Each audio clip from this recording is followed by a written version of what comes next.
Sinasabi ng marami, to see is to believe. Up to a point, there is some truth in it. But it also limits, it inhibits. Pag sinabi mo laging to see is to believe, paano na yung hindi mo nakikita? Paano na yung hindi mo kayang makita? To expand your world, your view, perspective and mind, your thought, your power, you have to be aware of and believe in the invisible. Mahalaga na buksan ang mata sa hindi nakikita parati at maging handa tayong makakita ng sa karaniwang pagkakataon ay hindi nakikita.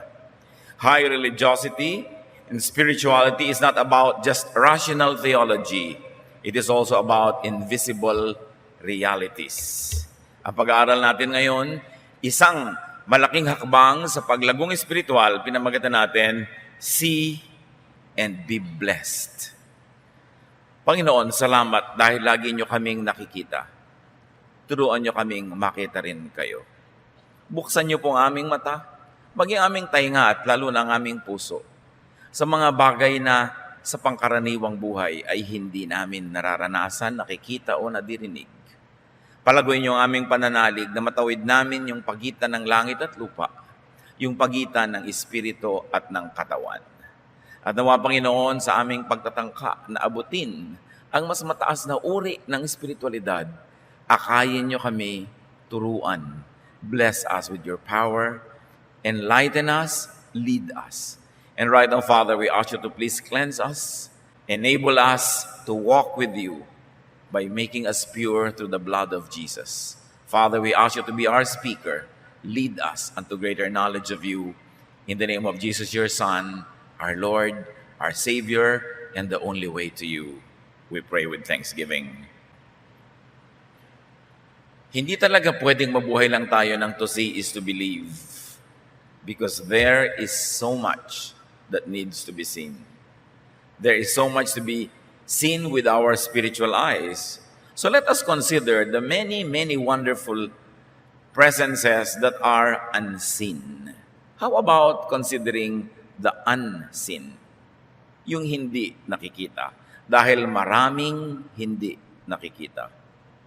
God, the creator and source of all things, is invisible. And if God, the creator and source of all things, is invisible, it is natural that most of His creation would be invisible. 1 Timothy 1:17, God lives forever and is the invisible and eternal King. In another dimension of consciousness, that's where God dwells. So this is high reality. Heaven is invisible to the naked eye. Kaya merong isang astronaut daw na matapos tumawid sa kalawakan, sabi niya, there is no heaven. Kasi walang nakita yung mata niya.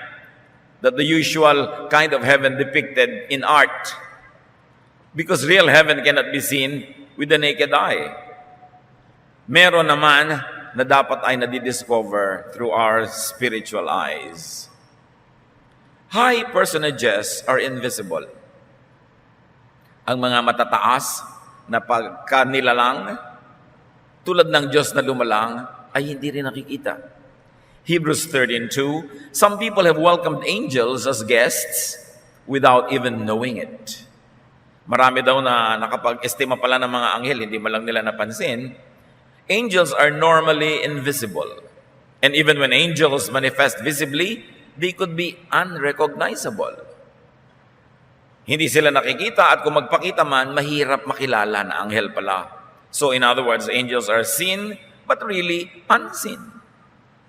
This is because physical eyes have limited vision and a very limited range. An example of what cannot be seen but is existent. 2 Kings 6:15, si Elisha po ay propeta na nabuhay sa isang magulong panahon at dumating ang mga mananakop sa kanilang bayan at natakot ang kanyang katulong. When Elisha's servant got up the next morning, he saw Syrian troops had the town surrounded. Sir, what are we going to do? He asked. Paglabas niya sa kanilang tent o bahay, nagulat siya dahil naliligiran sila ng napakaraming hukbo ng kalaban. Natakot at nagpunta sa propeta, ano pong magagawa natin? The servant was limited by what he could see, therefore he got afraid. People get afraid of the unknown, the unseen, the incomprehensible. 2 Kings 6:16-7, the prophet Elisha had a solution. Don't be afraid. That was his instruction. Elijah answered, there are more troops on our side than on theirs. That was the teaching. And then he prayed the intercession. Lord, please help him to see. And the Lord let the servant see that the hill was covered with fiery horses and flaming chariots all around Elisha. Ang una lamang na nakita nitong katulong ay yung nakapaligid na mga hukbo na kalaban. Hindi niya nakita na mayroong inner circle surrounding the prophet, protecting the prophet, and therefore protecting him also because he was a servant of the prophet. At sabi ng propeta sa Panginoon, pakiusap po, hayaan niyong makita niya ang hindi nakikita. At pinagbigyan ng Panginoong Diyos ang dalangin, bumukas ang mata nitong katulong at nakita niya, may inner circle of angels, flaming chariots, chariots of fire. Kaya pala hindi sila malusob-lusob nung nakapaligid ng mga hukbo, may protective inner circle around them. But it was not seen by the ordinary man. Elisha was unafraid because he saw the invisible. He saw God's protection. Do you? Or are you afraid like the servant? Natatakot ba tayong tumanda dahil hindi naman natin nakikita ang provision na inilaan ng Panginoon para sa atin? Natatakot ba tayo mapag-isa, maghirap, magutom dahil hindi naman natin nakikita na nandun ang Panginoon kasama natin up to the end? But people who have spiritual eyes see that. The prophet's eyes was his faith, and his faith made him see, to the point that he could walk by faith, not by sight. So maraming mga unseen. Maraming mga hindi natin nakikita, pero pag tiningnan mo sa microscope, ang dami palang mga mumunting mga nabubuhay doon sa isang maliit na living cell. Ang dami mga bituin at mga kung ano-anong mga tala at mga buwan sa himpapawirin, sa kalangitan, sa kawalan, pero hindi mo makikita hanggang hindi ka gumagamit ng telescope. Pero meron, nandun. Hindi lang kita. Ganon din ang Diyos. Ganon din ang pagpapala ng Diyos. Kaya ang sabi ng 2 Corinthians 5:7, we live by faith, not by sight. Not by reason or logic, not by doubt or fear, not by blindness, not by the usual mindset, but by faith. Kaya yung dalawang taong parehong may sakit, yung nananalig, payapa, bagamat may nararamdamang sakit at hapdi. Pero yung walang pananalig, triple o higit pa rin ang nararamdamang sakit. Dahil yung tunay na physical pain, nadadagdagan pa ng emotional and spiritual pain. God's protection and provisions are invisible but existent. At lahat ng ipinangako ng Diyos sa kanyang mga anak ay nandun kahit hindi natin nakikita lagi. Tulad ng mga ultraviolet rays na hindi natin nakikita, na nakikita pala ng maraming insekto dahil iba ang mata nila. Kaya pala yung mga bulaklak ay gumagamit ng iba't ibang uri ng kulay para akitin ang mga kulisap dahil nakikita ng mga kulisap yung mga kulay na yon sa ibang paraan na nakikita natin. There are figures in the dark that we don't see, that some animals see. Kasi kaya ng mata nila. Kaya hindi pa natin nakikita, tumatahol lang ang aso. Dahil siya may nakita na. Yung mga gumagamit ng infrared goggles, mga military with advanced weaponry and equipment, they can see the enemy in the dark because the goggles that they put on their eyes enable them to collect light even from the stars in a dark night. And those light, very little as it may be to the naked eye, can actually increase in strength to enable the wearer of the goggles to see people in the dark. Goggles pa lang yun. Ano pa yung spiritual goggles that God can give to those who believe. High ideas and concepts and truths are also invisible, inaudible, incomprehensible to the physical senses and to common knowledge. Iba ang alam ng utak, iba ang nauunawa ng reason and logic, iba ang naaabot ng pagre-research, ng empirical data, iba ang naaabot ng ang mga physical sciences, at iba ang naaabot ng pananalig. Hindi sila magkakalaban, magkakaiba. Kaya ibang mga tuwiran at iba ang patakaran sa buhay ng isang taong naniniwala lang sa physical laws. At iba yung nakakaunawa ng spiritual laws. Yung nakakaunawa ng spiritual laws, kaya niyang magpatawad kahit sinasabi ng logic, hindi dapat. Kaya niyang magbigay kahit sinasabi ng utak, huwag. Kasi meron siyang higit na pinaniniwalaan at higit na naaabot. Kaya niyang harapin ang hirap. Kaya niyang tiisin ang dapat tiisin. Hindi katulad ng ibang bumibigay agad dahil sila ay pinaghaharian lamang ng physical laws. 1 Corinthians 2:12, God has given us His Spirit. That's why we don't think the same way that the people of this world think. That's also why we can recognize the blessings that God has given us. Sabi dito, pinananahanan kami ng Espiritu ng Diyos, kaya iba kami mag-isip, hindi tulad ng pag-iisip ng karaniwang tao. Kaya nakikita namin ang pagpapala, kahit sa tingin ng iba, hindi ito pagpapala. Kaya ang tunay na nananalig, kahit na humaharap ko minsan ang hirap, sa paggawa mo ng mabuti, nasuklihan ka pa ng masama, sa pananalig mo na ang Diyos ay hindi natutulog, alam niya ang kanyang ginagawa, at meron siyang gantimpala sa lahat ng mabuti, natitiis mo. At hindi ka lang nagtitiis, nagkakaroon ka pa ng spiritual joy na akala tuloy ng mga ibang tao, loka-loka ka. Naglilingkod ka, napapagod ka, at nasasabihin ng iba, hoy, be practical, nakakapagod yan, wala ka namang kita, lingkod ka ng lingkod sa Diyos. Pero iba kasi ang nakikita mo. Ngayon mga kapatid, kung ang pangangatwiran mo, pamumuhay, patakaran, tulad lang ng kapitbahay mo hindi nakakakilala sa Diyos, mag-isip-isip ka. Dahil dapat iba ka. Kung ang galit niya ay galit mo rin, ang inis niya ay inis mo rin, ang iksi ng pasensya niya ay iksi rin ng pasensya mo, mag-isip-isip ka, baka di ka pa tinatahanan ng Espiritu ng Diyos. Kasi kung nananahan sa iyo ang Espiritu ng Diyos, naiiba ang iyong pananaw. Definitely, you don't become crazy, you don't become foolish, but you are now governed by higher spiritual laws. The laws that tell you that all good will be rewarded, all evil will be punished, that God is just, and you should be good even though people are bad, that you should lay up for yourselves treasures in heaven and not only on earth, that you should obey God even though your logic tells you that you must have other priorities.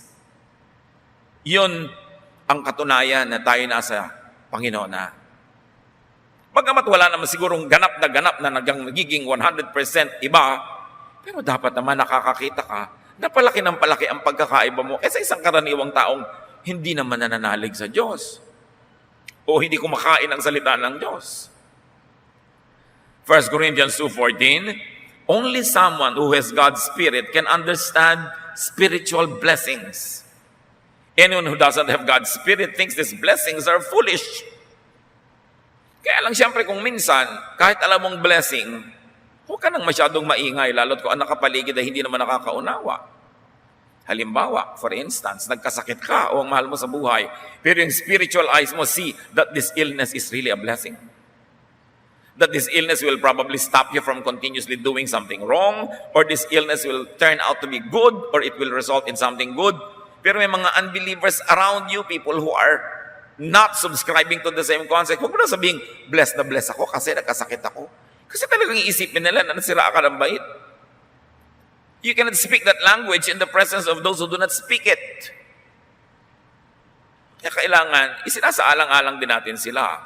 But it takes supernatural and spiritual intervention for the human mind to see and to understand high spiritual laws.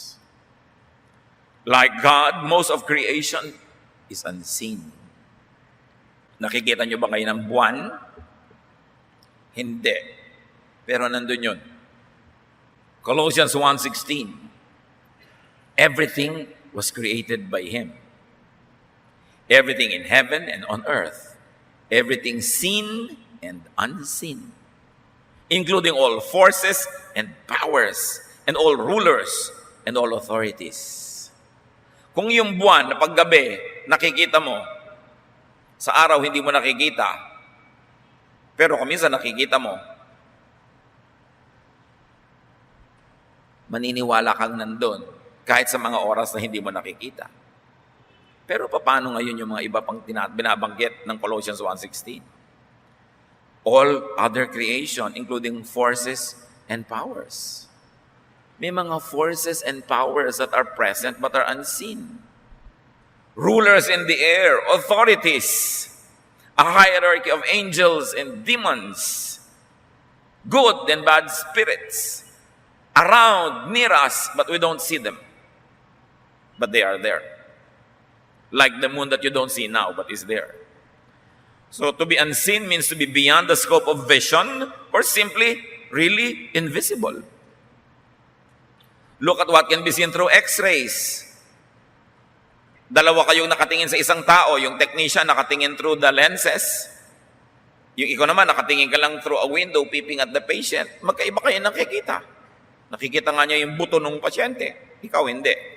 Ano pa kaya ang nakikita ng Diyos? Pag nagpa-Doppler test ka ng ugat mo dito sa leeg, sabi ng dugo mo, shh, shh, ganun pala, tumutunog. Pati ang tunog ng dugo mo, yung lakas at hina nun, tono ng dinig ng Diyos, kaya alam niya ang kalagayan mo every moment. Ano pang alam niya? Through the ultrasound, we can see what's inside the womb of a woman who is pregnant, but with or without it, what does God see? When you look at the microscope, the telescope, and these are just all human devices. What more if God enables you to see? Through another set of eyes. Ang dami nating hindi alam. Ang yabang-yabang ng tao. Yung mga nakapag-aral ng konti, yung mga may natutunang konti, ang yabang-yabang na, ayaw nang maniwala sa Diyos, ayaw nang sumunod sa salita ng Diyos. What we know is very little. What we do not know is immense. What we see is so minuscule compared to what we do not and cannot see. So look at what could be seen by closing your eyes and opening up to the spiritual world. Most heavenly treasures and reserved blessings are unseen. Pero bawat tao may nakalaan ng Diyos para sa kanya. Hindi ka nilikha ng Diyos para pag ipinanganak ka, ay maghirap ka, mamatay ka sa hirap. Pinaglaanan niya lahat. Tulad ng isang mabuting magulang na nagpaplano ng pamilya, inilalaan niya, lalo naman ang Diyos. Hindi mo lang kita kung anong nakalaan sa'yo.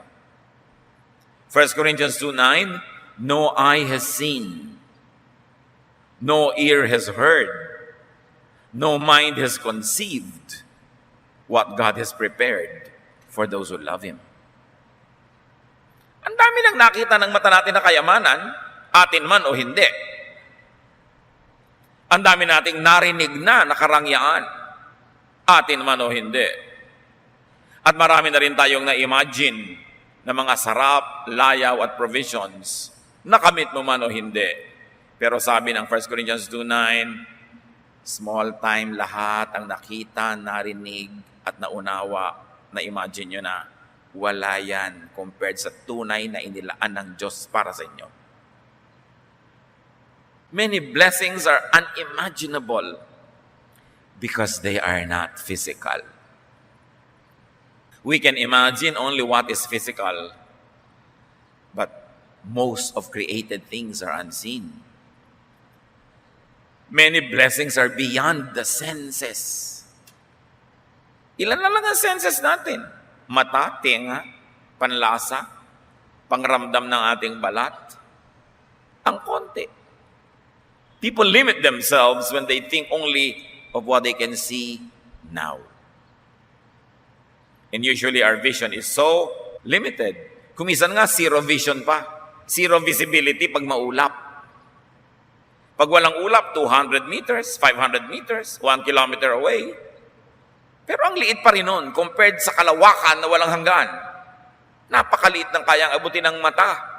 Bakit mo lilimitahan ang pananalig mo sa Diyos sa kaya mo lang makita? Ang dami-dami pa niyang nilikha na lampas-lampas doon. Kaya sabi sa Matthew 6:19-20, do not store up for yourselves treasures on earth, but store up for yourselves treasures in heaven. If we're going to read it another way, huwag lang puro sa mundong iniisip nyo. Hindi lahat ang panahon ninyo ay sa mundo lang. Huwag lang lahat ng bagay na physical at makamundot, makalupa ang iniisip nyo. Hindi lang yan ang ibig sabihin ng inyong buhay. Marami pang dimensions ang buhay. Nagka-camping lang kayo sa mundo.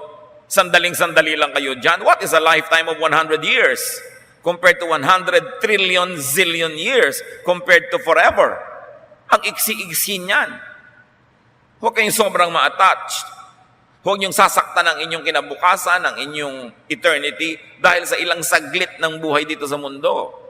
Huwag niyong ibenta, isang lang inyong kaluluwa para lang sa mga panandaliang saya. Huwag niyong hayaan na masira ang relasyon sa Diyos dahil lang sa mga panandaliang mga paglilibang. So what do? We've got to see the unseen. How do you see and touch the unseen? First of all, have faith. Madaling sabihin, hindi ganun kadaling mangyari. Faith transfers things from the spiritual to the physical world. Dahil maraming bagay na nandun sa spiritual world na unseen, it is only through faith that you could get it from there to bring it to here. Like healing. Healing is abundant in the eternal spiritual world. But how do you take healing from there and bring it to your sick bed? Like joy. How do you take joy from the endless bank account of God? How do you withdraw from there so that the money transfers to your account here? Kuminsan madali, o order ka lang tatawag ka sa telepono, darating na yung nakita mo sa TV, de-deliver sa bahay mo, yung papatanggal na mga taba. Darating yan. Diba? May nakita ka sa internet, meron kang shopping cart, click ka lang ng click, swipe mo yung credit card mo, darating sa'yo yan. Binibili mo lang kasi from the physical world, palipat lang ng address to another physical world address. But how do you get from the other world? How do you get joy na hindi nabibili sa supermarket? How do you get happiness?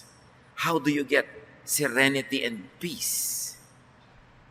You have to get it through faith. To buy, to procure, to get, to withdraw from eternity, there is only one currency: faith. Kaya ang walang pananalig ay dahop kahit maraming pera. At ang maraming pananalig ay marangya, mariwasa, kahit walang physical money. Physical money buys only physical things. But spiritual money, faith, can move mountains. Faith heals. Faith lifts up. Faith fills all the void and the emptiness of this material world. Faith, in fact, brings you to another dimension of consciousness. Kung meron ka dapat na pera sa bulsa, mas lalong dapat may faith ka sa iyong puso. Kung iniingatan mo ang iyong pera at pinapalago mo, dapat lalong gawin mo yun sa faith.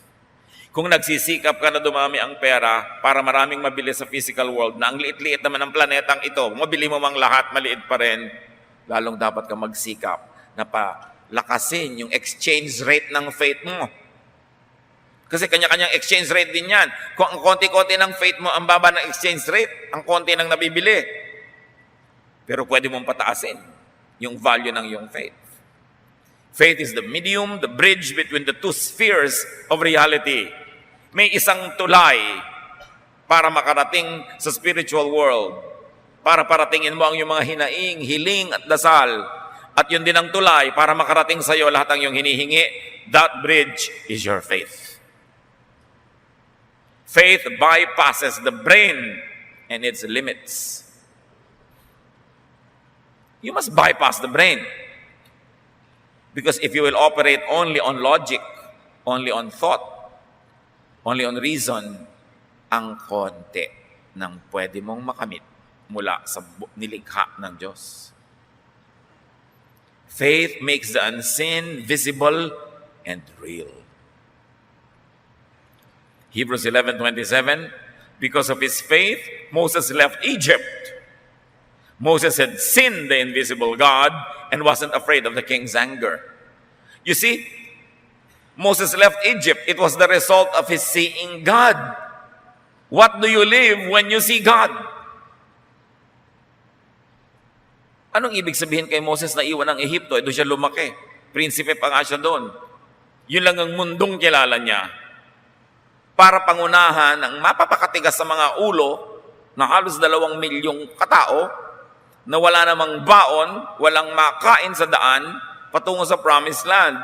Ang iniwan niya, leading a very organized Egyptian civilization, kasi itong mga ragtag tribes of Israel, he had to bring across the desert, full of complaints, full of ignorance, full of hard-headedness. Anong mapapala niya? Ang nagpagawa lang noon dahil nakita niya ang Diyos. Tayong mga nakakakita sa Diyos, may mga nagagawang hindi mo gagawin kung ang susundin mo lang utak mo. Mga nagagawang dakilang mga gawain, mga dakilang kahit kuminsan na ipagpapakasakit. Great accomplishments because seeing God enables you to be like God in some way.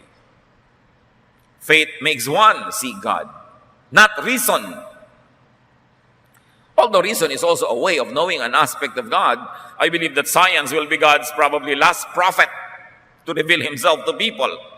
But science is very limited because it's physical. Faith empowers. Faith emboldens. You know that faith solidifies liquid? Bakit nakapaglakad si Pedro sa tubig? Naging solid ang lahat ng tutungtungan niya because of his faith. At nung nanghina ang pananalig, naging liquid uli, lumubog na naman siya. Faith solidifies liquid and gas. That's why even unseen elements could be seen by those who believe. Faith turns into work, like in Moses. Faith turns into action. Kaya kung puro na lang tayo daldal, wala naman tayong ginagawa, hindi faith yun. Akala mo lang. Kaya dapat sinusuri ang sarili. The highest activity of man, develop and strengthen your faith. Because it is your bridge to the divine. It is also the channel through which the divine could bless you. As you have faith, so you could be blessed. Work this out yourself. Nobody can develop your faith for you. There is no manual that will tell you how. Kanya-kanyang kapa, kanya-kanyang sikap. Pero ang mahalaga, binigyan tayong lahat ng Espiritu ng Diyos ng panimula, puhunan. Tinuturuan tayo at inaakay sa mga unang hakbang para natin ma-develop ang ating pananalig. Philippians 2:12, continue to work out your salvation with fear and trembling. Hindi sapat na born again ka na once. Continue to work out your salvation. Continue to practice, to exercise till it develops. Have indwelling of the Holy Spirit. That initial presence of the Holy Spirit when you accept Jesus as your Lord and Savior. But have infilling. A presence that is above the minimum. A presence that keeps growing to the point that you can see more and do more and understand more and have anointing. That special empowerment of God for you not only to see but also to be seen. For you not only to hear but also to speak and be heard. For you not only to receive blessing but also to become a channel of blessings. So develop the Spirit like and better than you develop your body. May mga nag-gym 3 times a week. Meron 5 times a week pa. Meron pa mga pilates, meron pang mga belly dancing, meron pa mga running, may mga walking, kung ano-ano, sari-sari. How much time do you devote in developing your faith? Your spirit. That seed of God that is in you that must grow to fill you, to fill your every cell and every membrane and every bodily organ to the point that it explodes through your skin and your neighbor feels the Spirit in you. Meron na kayang gym for the Spirit? Meron. Church dapat. But how much do we give to church? And church going, and church attendance, and church activity, and involvement? The fellowship that is headed by Jesus Himself. Dapat ang laki-laki ng ating involvement. Kasi yung spirito natin na nakataya. Pero bakit sobrang pag-aalaga ng katawan? Ilang oras ang ginagamit mo para ipareband ang kulot mong buhok at ma-relax? 3? Kung kukulayan pa, kung lalagyan pa ng highlight. Ilang oras ang nauubos sa pagpamanicure, pedicure, sa pagpapafacial, sa pag-gym, sa running, sa jogging. Hindi naman masama yun, ha? Pero, gano'n naman, natutumbasan ba ng oras sa church? Sa pagbabasa ng Biblia, sa pagmumuni-muni, sa pag-aaral, sa paglilingkod? These are the ways that you develop your spirit. The spirit is so undernourished. It is so attention lacking. Tapos magtataka tayo, why are our prayers unanswered? Bakit madali tayong matakot? Bakit madali tayong nervyusin? Bakit madali tayong magalit? Madaling magselos? Madaling matukso? Nagtaka ka pa. Wala namang boosters, walang vitamins, walang development, kulang. Samantalang yung spirito mo naman ang bibit-bitin mo pagharap mo sa Diyos. Yung spirito mo ang dadalhin mo sa kabilang buhay. Yung katawan mo, iiwan mo na lang dito. 90, 70 years mo lang gagamitin yan. Tapos wala na, pero lahat ng oras napunta na doon. Dapat bigyan ng pansin. Be transported into eternity through the Spirit. And if you would take care of your car so it could transport you from point A to point B, how much more your spirit, which will transport you from earth to heaven. From that which is limited to that which is eternal and limitless. How much do we take care of it? We don't, because it is unseen, and therefore we ignore it. But what is unseen is also very present. Ask God to increase your faith.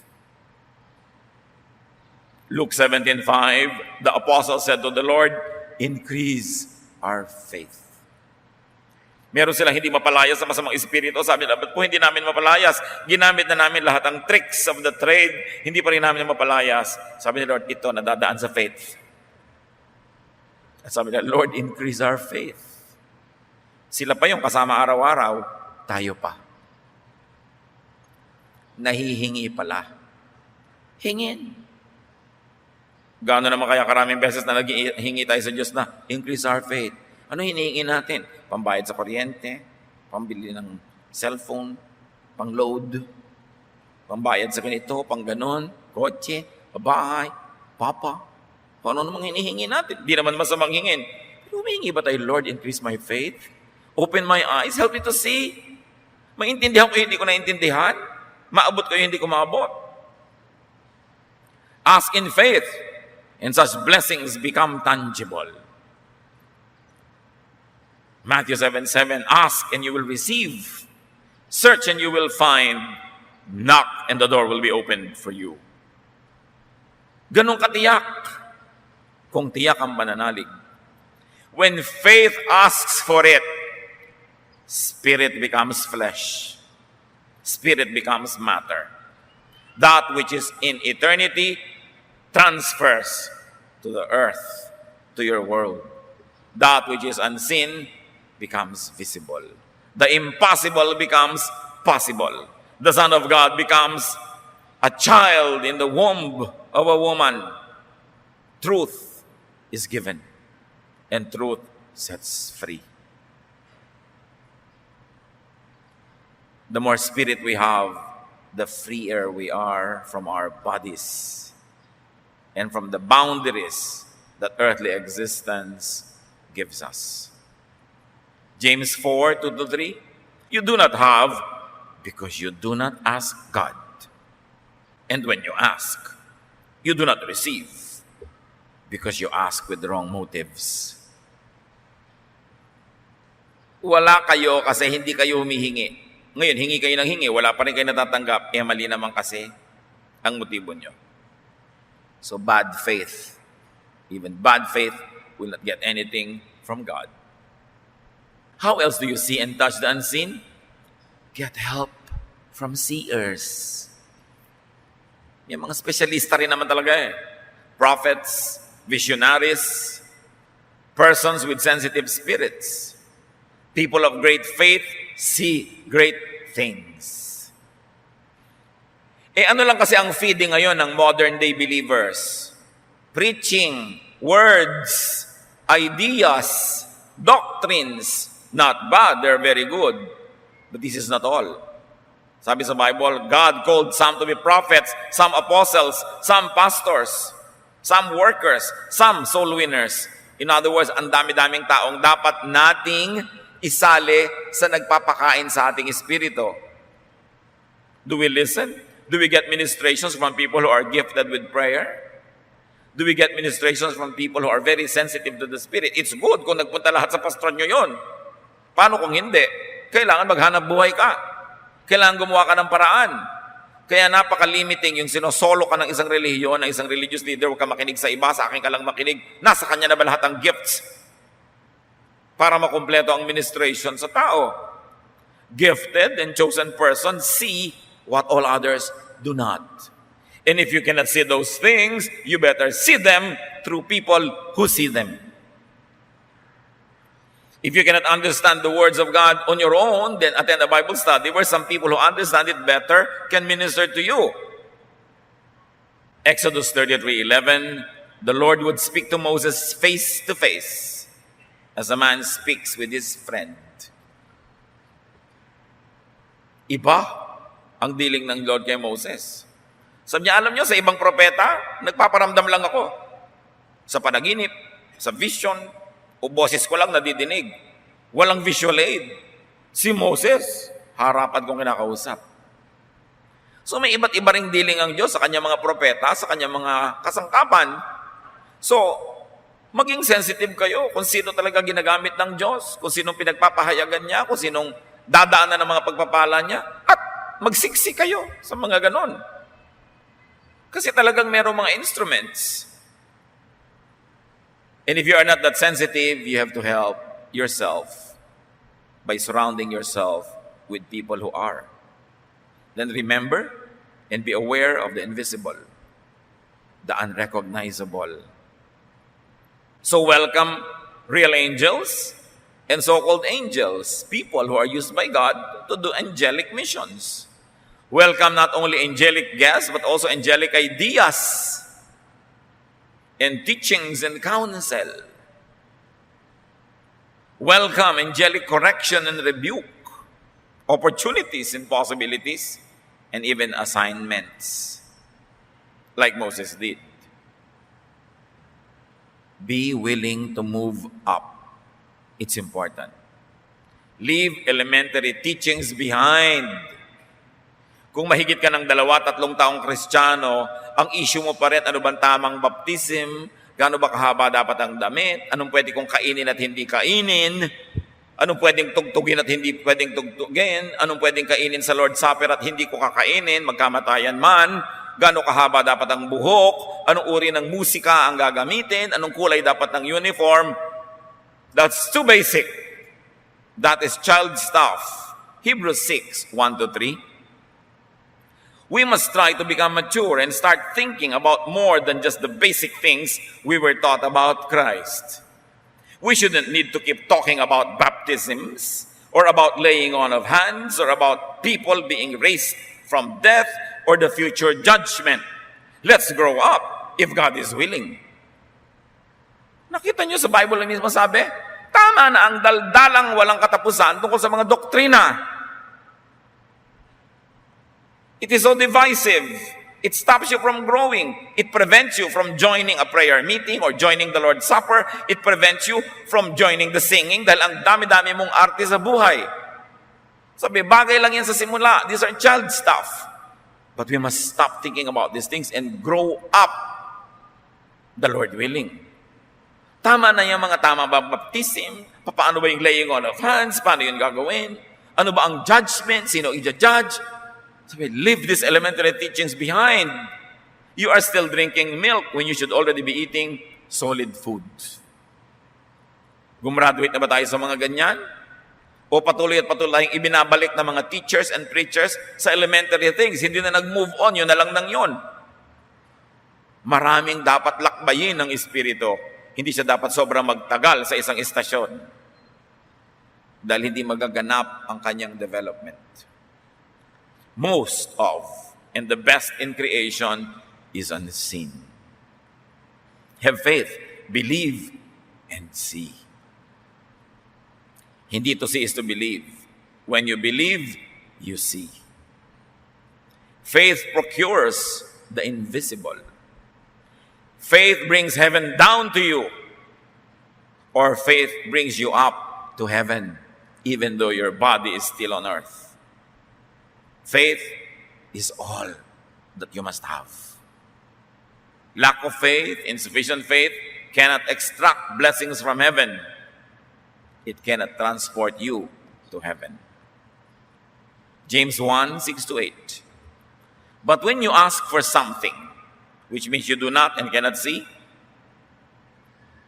but you must have faith as if you see it, and not doubt. Anyone who doubts is like an ocean wave tossed around in a storm. If you are that kind of person, you can't make up your mind, and you surely can't be trusted. So, don't expect the Lord to give you anything at all. Pag humihingi ka, sabi ko nun, huwag kang magduda. Huwag kang mag-alinlangan. Dapat meron kang pananalig na parang nakikita mo na talaga yung hinihingi mo pa lang. Huwag kang mag-alinlangan. Huwag kang magdalawang loob. Yung nagdadalawang loob ay para lang daw maliit na bagay na sinisiklot-siklot ng mga alon, walang mararating. Kahit nagkandahilo-hilo ka na kasisiklot sa'yo ng alon, wala ka pa rin pinupuntahan dahil paikot-ikot ka lang doon. Ganun. Kung ganyan ka, nagdadalawang loob, walang pananalig, hindi ka pwede pagtiwalaan. So, huwag kang umasa na may matatanggap ka. Faith is everything. Faith procures the invisible. It removes blinders and covers. So, brother and sister, develop a supernatural vision and hearing. Move up. Bypass the brain. Use it only for practical things. But in things pertaining to your faith and relationship with God, bypass it. It's very limited. See, hear, and know God more and more. Beyond religious practice, tradition, and doctrine. Move up, move away from elementary teachings, and move to the universal, to the all-embracing spiritual realities beyond the senses. Move to the realm of the Spirit. How do you do that? You have to find your way. Kaunti lang ang pwedeng ibigay sa ating assistance kahit ng mga propeta, kanya-kanyang sikap. Pagsikapan na palaguin, palalimin, pataasin ang pananalig. Because faith transfers to the material world that which is spiritual. And when you have developed your faith, then you are now a bridge, a medium, an instrument of God, so God could reach more people who do not reach Him or cannot reach Him because of their limits, but through your ministration, they can see the unseen also. And God can bless those that don't deserve to be blessed because you intercede for them. It's a ministry. Tungkulin mong palaguin ang iyong pananalig para magamit ka ng Diyos para sa iba at para makalapit din ang iba sa Diyos sa pamamagitan mo. You intercede. You stand in the gap the big gap between heaven and earth, you fill that gap with your faith. And humanity gets to hold the hands of God through you, who holds the hand of God on one hand and the hand of man on the other, like Jesus, who is God and man. Therefore, it could be a channel. Faith gives us a preview, a pre-feel, a pre-experience of eternity. Pag may pananalig ka, marami ng patikim ng langit na nararamdaman mo. Lalo ka tuloy ginaganahang manalig at lalong lumalakas ang iyong pananalig. Work out, exercise, develop your faith. Move on to the spiritual, to the boundless, formless, and abstract levels of the Spirit. Move beyond ideas and doctrines and teachings. Experience God in the spiritual realm. It is our duty to ourselves, and it is God's pleasure to meet with us, to rendezvous with us, to fellowship with us, not here, but in another world, in another plane that is not seen by eyes and not heard by ears, the spiritual world, the world of God. Yun ang dapat nating sikapin at abutin. At kaya yun maabot, binibigyan tayo ng Panginoon ng pagkakataon. Ama namin, turuan niyo po kami, Lord, to move on. Lampasan ang mga basic things. Lampasan yung mga nakakaabala sa paglago ng aming pananalig, mga usaping walang nararating, kundi mga pagtatalo at mga debate. Mga kaartihan namin na hindi kami makagawa ng mga bagay dahil nakagapos sa mga kamay namin dahil kung ano-ano mga doktrina. Turuan niyo kami, Lord, to transcend this phase 1, the baby and infant phase of our spirituality, and teach us to move to that which is more abstract, more universal, more lasting. Pagkalooban niyo kami ng kakayahang maunawa ang mga mahihiwagang bagay na aming pinag-usapan. Kumapit sa aming puso at isipan ang mga ideyang ito, lumago, mag-ugat, magbunga, at ang maging ending nito, Lord, for us to know you more, see you more, experience you more, and for us to be channels of your blessing to people who need to improve their spirituality. Teach us. Touch us miraculously now so that we may have your Spirit indwelling, infilling, and anointing. We like to know you more. Magbulay-bulay tayo sumandali and sincerely seek God. Ask God to reveal Himself more and more to you, not through words, not through doctrines, but through the Spirit. Dear Lord, touch your people in ways beyond the mind. Be alone with the Lord and feel His presence. Seek His Spirit.